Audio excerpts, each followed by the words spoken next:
Hi అండి, నమస్తే. అందరూ ఎలా ఉన్నారు? నేను Swathi. Welcome to Swathi Prasad's blooming kitchen garden. ఒకసారి కమెంట్ చూడండి, కొబ్బరి కజ్జికాయలు చేయండి ఓ వీడియోలో అని ఒకరు కమెంట్ చేశారండి. సో ఈ వీడియోలో కజ్జికాయలు చేస్తున్నానండి. దానికోసం ముందుగా మైదాని 4 కప్స్ తీసుకున్నాను. దాంట్లోకి 1 కప్ బొంబాయి రవ్వని యాడ్ చేసుకోవాలండి. అంటే 1:4 రేషియో.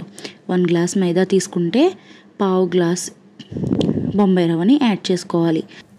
అంటే తెల్ల గోధుమ నూక, ఉప్మా రవ్వ అంటారు కదండి, సూజీ రవ్వ, అది వేసుకున్న తర్వాత దాంట్లో కొంచెం సాల్ట్ని కూడా వేసి మొత్తం బాగా కలిసేలా కలుపుకోవాలండి. దాంట్లో బాగా మరుగుతున్న ఆయిల్ని వేసుకోవాలి. చూడండి, ఇలా చాలా వేడిగా ఉండాలండి ఆయిల్. బిగినర్స్ అయితే జాగ్రత్తగా ఒక గరిటెతో కలపండి. ఆయిల్ పిండిలో బాగా కలిసేలా కలుపుకోవాలి. మొత్తం చాలా జాగ్రత్తగా, చేయి కాలుతుంది కదండి, చాలా జాగ్రత్తగా కలుపుకోండి. ఇలా కలిపిన తర్వాత చూడండి, మనం ఇలా ప్రెస్ చేస్తే అది ఉండలా ఫామ్ అవ్వాలండి. అలా ఫామ్ అయితే కరెక్ట్గా ఆయిల్ సరిపోయినట్టు. ఒకవేళ ఇలా రాకపోతే ఇంకో స్పూన్ ఆయిల్ హీట్ చేసుకొని కలుపుకోండి. తర్వాత వాటర్ వేసి చపాతీ పిండి కన్నా గట్టిగా కలుపుకోండి. పిండి మరీ సాఫ్ట్గా ఉంటే మనం చేసుకుంటున్న ఈ రెసిపీ క్రిస్పీగా కాకుండా మెత్తగా వచ్చేస్తాయండి. సో కొంచెం గట్టిగానే కలుపుకోవాలి. పిండి పైన ఇలా తడిగుడ్డని వేసుకోవాలండి. ఇప్పుడు స్టఫింగ్ ప్రిపేర్ చేసుకుందాం. నేనైతే ప్రజెంట్ ఇప్పుడు పొడిగా ఉండే గోధుమ రవ్వ కొబ్బరి స్టఫింగ్ చేస్తున్నాను. దానికోసం ముందుగా ఒక బౌల్ని తీసుకొని దానిలో 1 కప్ డ్రై రోస్ట్ చేసిన సూజీ లేదా బొంబాయి రవ్వని వేసుకోవాలి. ఇంకా 1 కప్ కొబ్బరి తురుము, 1 కప్ బెల్లం పొడి. దీన్ని గ్రైండ్ చేసేటప్పుడే 2 ఇలాచీని కూడా వేసుకోండి. ఫ్లేవర్ చాలా బాగుంటుంది, మిస్ చేయకండి. ఒకవేళ మీ దగ్గర ఇలాచీ పౌడర్ ఉంటే అదైనా వేసుకోండి. ఇంకా 1/2 కప్ షుగర్ వేసాను. దీన్ని మీ టేస్ట్ని బట్టి అటు ఇటుగా వేసుకోండి. ఇంకా 1/2 కప్ డ్రై ఫ్రూట్స్ వేసానండి. ఇది కంప్లీట్లీ ఆప్షనల్, మీ దగ్గర ఉంటే వేసుకోండి, లేకపోతే స్కిప్ చేసేసేయండి. ఇవన్నీ బాగా కలుపుకోవాలండి. కామెంట్ చేసిన వారు ఏ టైప్ స్టఫింగో చెప్పలేదండి. ప్రజెంట్ అయితే నేను ఇలా పొడిగా ఉండి స్టఫింగ్ చేస్తున్నాను. తర్వాత కొబ్బరి నవ్వుతో ఒకసారి చేసి మీకు చూపిస్తానండి.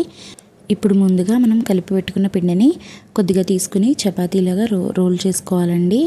చూడండి, ఇలా ఈ థిక్నెస్ ఉంటే సరిపోతుందండి. ఇప్పుడు ఒక స్టీల్ మూతని కానీ లేదా కుకీ కట్టర్ లాంటిది షార్ప్ది ఏదైనా తీసుకొని దానితో ఇలా ఈ విధంగా కట్ చేసుకోండి. నేను నా పిల్లల కోసం ఇలా చిన్నగా కట్ చేసుకుంటున్నానండి. మీకు ఏ సైజులో కావాలంటే ఆ సైజులో చేసుకోండి. కొంచెం పెద్దగా చేస్తే పిల్లలు కొంచెం తిని కొంచెం వేస్ట్ చేసేస్తారు కదండి. సో అందుకనే నేను వాళ్ళ గురించి అని చెప్పి కొంచెం చిన్నగా ఇలా చేస్తున్నానండి.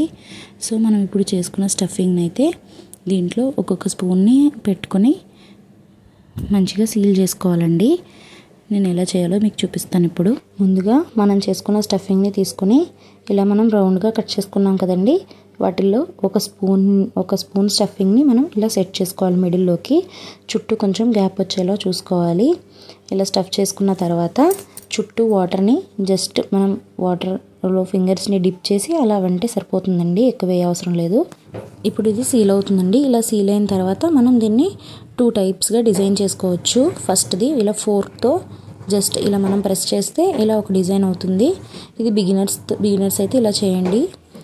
నాకైతే ఇలా పెద్దగా ఇష్టం ఉన్నదండి. ఇంకొక టైప్ డిజైన్ మీకు చూపిస్తాను చూడండి. ఇందాక మనం చేసినట్టే మళ్ళీ స్టఫింగ్ని కొంచెం పెట్టుకొని ఒక 1 స్పూన్ అలా పెట్టుకుంటే సరిపోతుందండి. పెట్టుకొని ఇలా మధ్యలోకి సెట్ చేసుకొని చుట్టూ వాటర్ని కొద్దిగా అలా వాటర్ని టచ్ చేసి అలా వేసిన తర్వాత సీల్ చేసేసి ఇప్పుడు చూడండి, జాగ్రత్తగా చూడండి, ఇలా ప్రెస్ చేయండి, అప్పుడు సీల్ అవుతుంది మంచిగా. ఇలా అయిన తర్వాత చూడండి, చివరి కొసని తీసుకొని ఈ పక్కన ఎడ్జ్ని తీసుకొని అలా ఫోల్డ్ చేయాలి లోపలికి. తర్వాత ఈ చివరి తీసుకొని మళ్ళీ ఫోల్డ్ చేయాలి. అలా ఫోల్డ్ చేసుకుంటూ వెళ్ళాలి. మీ ఇంట్లో చిన్నపిల్లలు ఉన్నారండి? ఉంటే వాళ్ళ కోసం ఇలా చిన్నగా క్యూట్గా చేయాలి అనుకుంటారా, లేదా నార్మల్గా చేసేస్తే అవే తింటారా మీ పిల్లలు? నాకు కామెంట్ చేయండి, మీ పిల్లలు ఎలా ఉంటారా అని. మా పిల్లలు అయితే పెద్దగా చేస్తే సగం వాళ్ళ నోట్లో సగం కింద ఉంటాయండి, చాలా వేస్ట్ చేసేస్తారు. సో నేను వాళ్ళ కోసం ఇలా చిన్నగా చేయడానికి ట్రై చేస్తాను. వాళ్ళు పట్టుకొని తినడానికి హ్యాండిల్గా బాగుంటుందని చెప్పి ఇలా చిన్నగా చేస్తాను. మీరు ఎలా చేస్తారు? మీ పిల్లలు ఉన్నారా ఇంట్లో? ఎంతమంది ఉంటారని కమెంట్ చేయండి నాకు. అండ్ అలాగే ఇంకా ఏమైనా రెసిపీస్ కావాలంటే కమెంట్ చేయండి, నేను అవి త్వరలో చేయడానికి ట్రై చేస్తానండి. సో ఇందాక చేసినట్టే మళ్ళీ మీకు ఇంకొకసారి చూపిస్తాను, ఒకసారి చూడండి. ఇలా స్టఫ్ చేసుకొని జాగ్రత్తగా స్టఫింగ్ బయటకు రాకుండా వాటర్తో క్లోజ్ చేసేయండి. ఇలా క్లోజ్ చేసి ప్రెస్ చేసిన తర్వాత సీల్ అయిన తర్వాత మనం అది అలా సీల్ అయిన తర్వాతే మనం ఏ మోడల్ ఇవ్వాలనుకున్నా ఇవ్వాలండి. ఇది చూడండి, ఇలా లాగి ఎడ్జ్ని లాగి లోపలికి కొంచెం నొక్కాలి. మళ్ళీ ఈ పక్కన ఇంకొక ఎడ్జ్ వస్తుంది, దాన్ని లాగి లోపలికి ఇలా ప్రెస్ చేయాలి. మళ్ళీ ఈ చివరిది అలా ఆ ప్రాసెస్ని రిపీట్ చేయాలండి.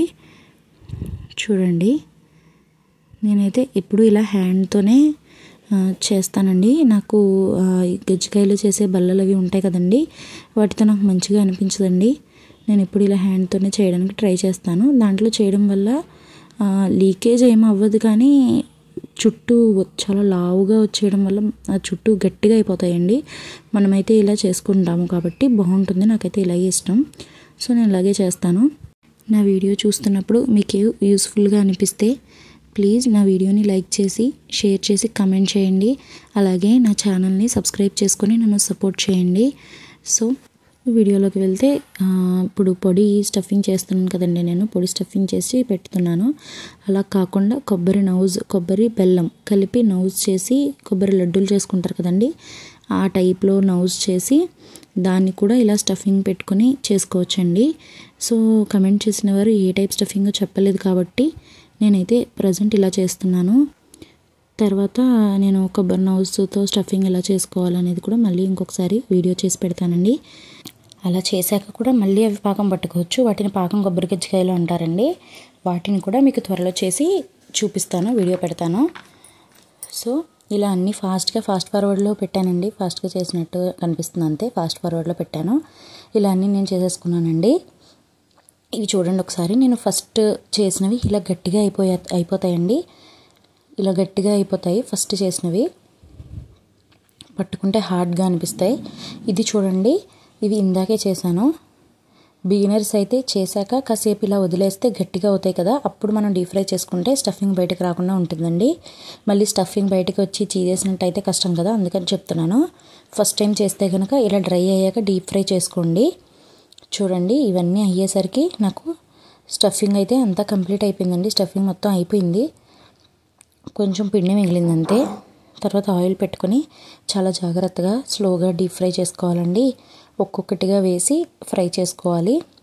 ఇలా గోల్డ్ కలర్ వచ్చాక తీసుకుంటే మనకి కొబ్బరి గజ్జికాయలు రెడీ అయిపోయినట్టే.